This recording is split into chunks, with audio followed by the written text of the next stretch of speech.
অত্যন্ত দুঃখের সাথে জানাচ্ছি কিছু কারণবশত আজ নতুন গল্প আসছে না, কিন্তু আগামী সপ্তাহ থেকে আবার নতুন গল্প আসবে।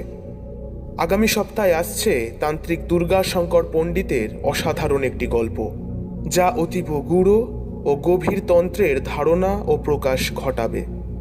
এবং তার কিছুদিনের মধ্যেই আসবে তান্ত্রিক অখিল অঘরীর পঞ্চম গল্প। আজ আপনি শুনবেন তান্ত্রিক ভবতোষ ভট্টের জমের দুয়ার।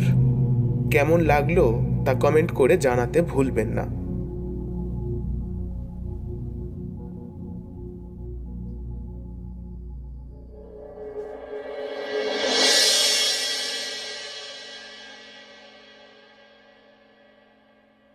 এই গল্পের